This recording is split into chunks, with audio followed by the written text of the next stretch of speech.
Kunjungan kerja Presiden di negara Teluk berlanjut ke Uni Emirat Arab. Posisi Uni Emirat Arab sangat penting karena merupakan salah satu negara mitra perdagangan Indonesia dengan nilai perdagangan 4,2 miliar dolar Amerika.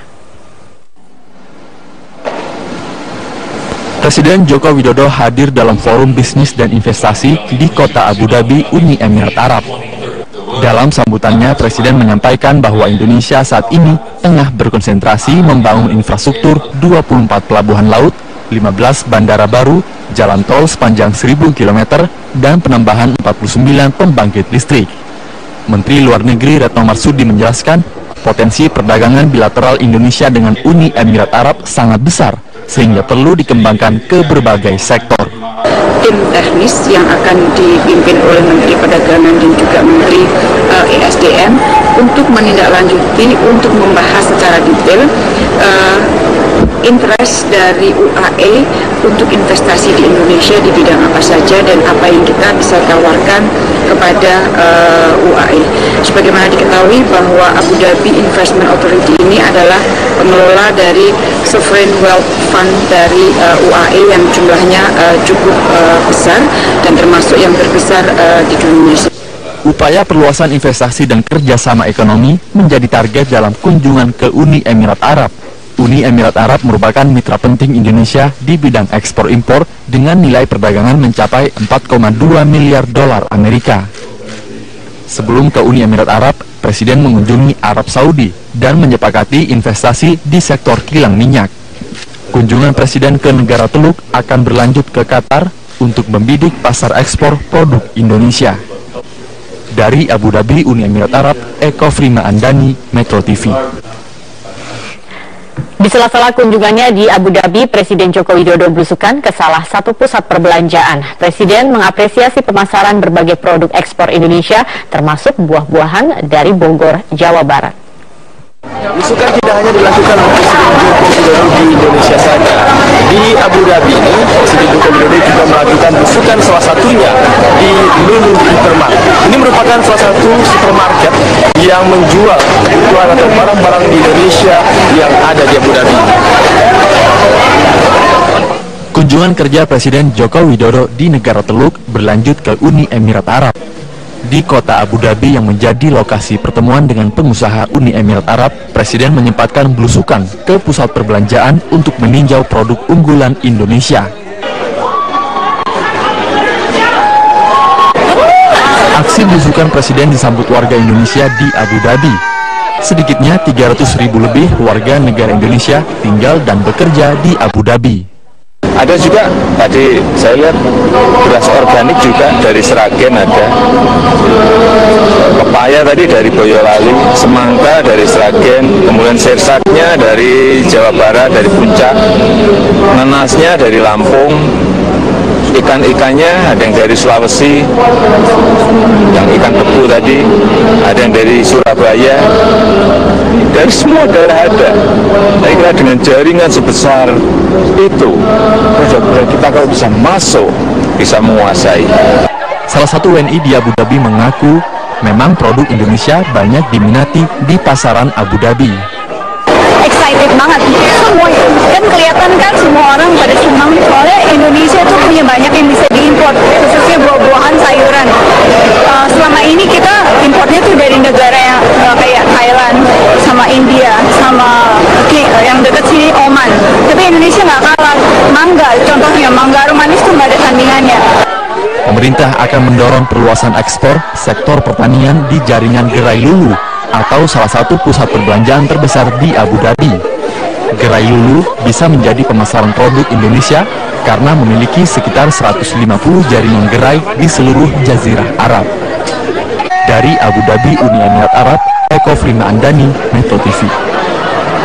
Kebakaran hutan dan lahan di Sumatera Selatan semakin hari semakin luas. Hari ini Sumatera Selatan menyumbang titik api terbanyak sepanjang tahun ini, yakni 730 titik. Ya, untuk mengetahui informasi selengkapnya kita akan bergabung dengan rekan Gadis Bianca dari Palembang, Sumatera Selatan. Gadis, apa yang menyebabkan ini titik panas atau hotspot ini semakin hari semakin saja bertambah? Oh iya, benar sekali, Sumatera Selatan saat ini menjadi penyumbang terbanyak untuk titik hotspot.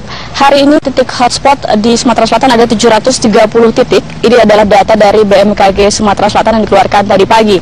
Dan selain itu, upaya penanggulangan kebakaran lahan juga terus dilakukan dari darat maupun udara dengan waterbombing, namun masih belum terlihat hasil yang maksimal. Selain itu juga menurut data dari BNPB Pusat ini sudah ada penangkapan untuk pelaku pembakar lahan di Kota Riau ada 30 orang, lalu di Jambi ada 25 orang, dan Polri sendiri masih melakukan penyidikan untuk 13 perusahaan pelaku pembakar lahan. Dan untuk mengetahui lengkapnya apa yang terjadi di lapangan, mengapa kebakaran lahan masih terus bertambah titiknya di Sumatera Selatan ini, saya sudah bersama dan Satgas Siaga Bencana Asap akibat kebakaran lahan di Sumatera Selatan, Bapak Kolonel Infantri Triwinarno. Bapak, ini mengapa setelah Presiden Joko Widodo mengunjungi langsung ke Oki dan bahkan pasukan TNI sudah turun ke lapangan, ini masih saja bahkan justru kebakaran lahan ini bertambah titik apinya? Terima kasih. Untuk kegiatan penanggulangan bencana asap ini sudah kita gelar, ada pasukan darat yang terdiri dari Satgas dari Korem dan diperkuat dari Kodam, kemudian Satgas dari Perkuatan Mabes TNI yang kemarin tanggal 10 sudah datang, sejumlah kurang lebih 1.068 orang. Kemudian Satgas Udara yang dalam hal ini Heli dan Kasa, kemudian ada Satgas Penegakan Hukum dan Satgas Kesehatan. Selanjutnya upaya yang sudah kita laksanakan untuk Satgas Darat ini kita bagi di 2 titik, yaitu titik berat di Muba, Banyulincir dan di Oki. Kemudian untuk kegiatan yang mereka laksanakan adalah melaksanakan patroli untuk mencari titik api, kemudian pemadaman api, kemudian pencegahan sosialisasi kepada masyarakat secara terpadu yang dilaksanakan oleh TNI bersama dengan polisi, kemudian BPBD, Manggala Agni, relawan, kemudian juga pihak-pihak terkait. Faktanya Pak, di lapangan ini masih banyak justru bertambah. Ini kendalanya, kesulitannya apa di lapangan? Kesulitan yang kami alami bahwa luas yang terbakar ini cukup luas dan pasukan darat bisa menjangkau di tepi-tepi saja. Masuk ke dalam ini juga kita tidak bisa masuk terlalu jauh sehingga itu akan di waterbombing oleh heli. Dengan waterbombing ini pun kita sudah mulai kesulitan khususnya untuk mencari sumber air. Selanjutnya juga cuaca di mana musim kemarau kemudian panas ini juga bisa membawa api yang dari satu titik bisa loncat sampai 100-200 meter. Kemudian juga kita ketahui bahwa Oki dan Muba tempat kebakaran ini adalah lahan gambut. Sehingga lahan gambut apabila hari ini kita padamkan, kita belum yakin karena bisa muncul lagi. Namun upaya kita untuk lahan gambut ini setelah kita waterbombing, kita yakinkan 2-3 kali lagi, kemudian kita tunggu atau pasukan darat untuk menunggu menjaga. Demikian. Apakah alat di lapangan untuk pasukan darat sendiri ini sudah mumpuni untuk memadamkan seluruh titik api?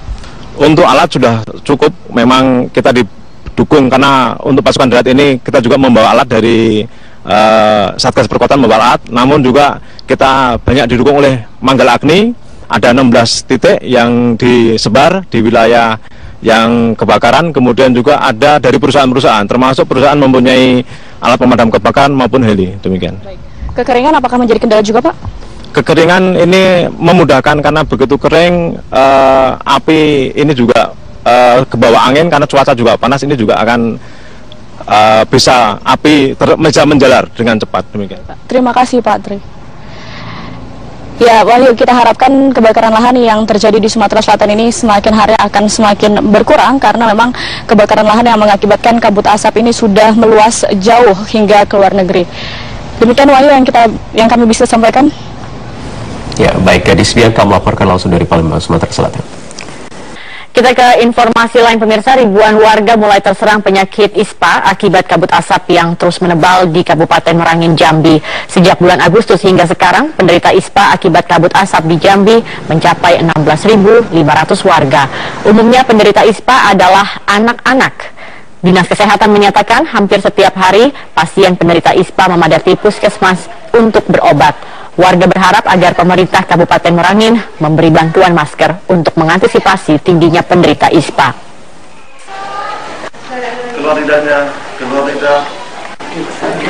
Bencana kabut asap kembali mengganggu aktivitas penerbangan di Bandara Sultan Syarif Kasim II Pekanbaru Riau dan Bandara Cilik Riwut Palangkaraya Kalimantan Tengah.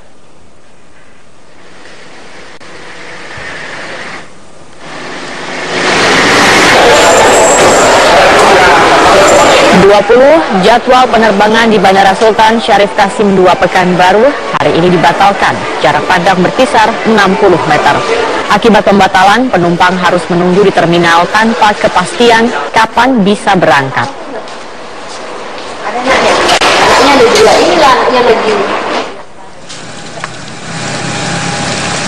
Pekatnya kabut asap juga mengganggu aktivitas penerbangan di Bandara Cilik Riwut Palangkaraya. Penerbangan Palangkaraya Kalimantan Tengah ditunda. Kepala bandara mengatakan angin kencang membuat kabut asap semakin tebal menyelimuti landasan pacu. Jarak pandang di pagi hari hanya 300 meter.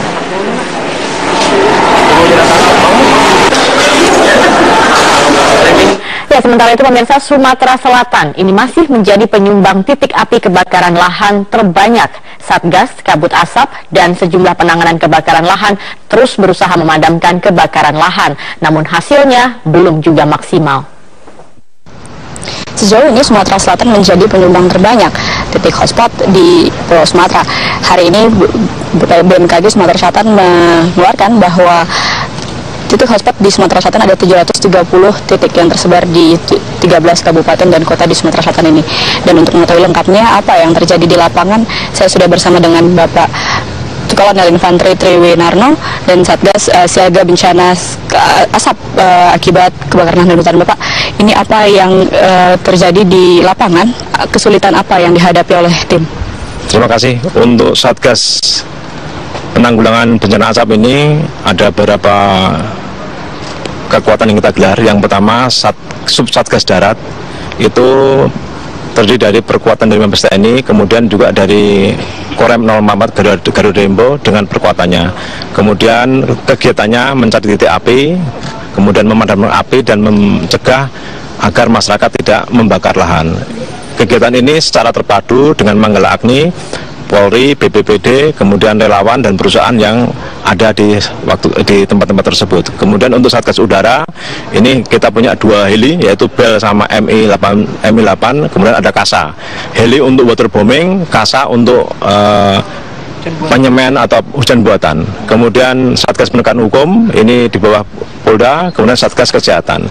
Selanjutnya kendala yang ada saat ini adalah luas lahan yang terbakar cukup luas, kemudian sumber air juga sudah mulai agak sulit, kemudian lahan gambut ini juga akan menjadi kendala kita.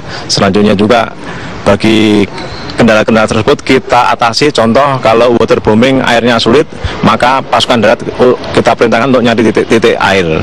Kemudian untuk dengan sumber air yang terbatas, kita sudah mau didukung air traktor, yaitu pesawat untuk menyiram dari atas. Seperti itu kira-kira.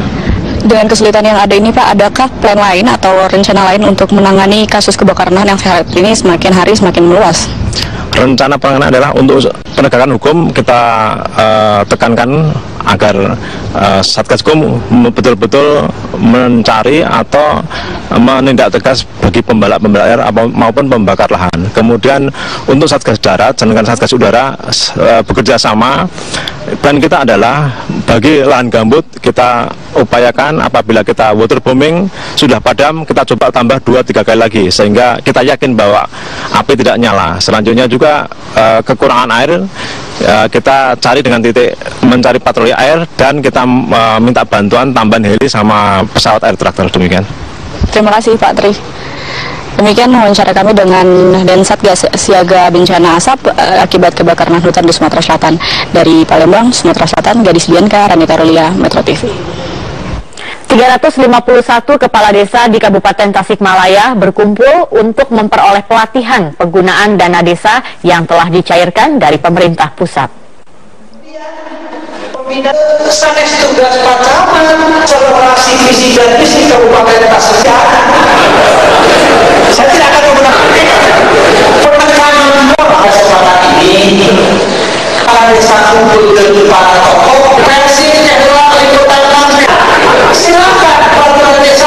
Pelatihan dititik beratkan pada pengelolaan administrasi dan pelaksanaan penyaluran dana untuk mencegah penyimpangan pengelolaan.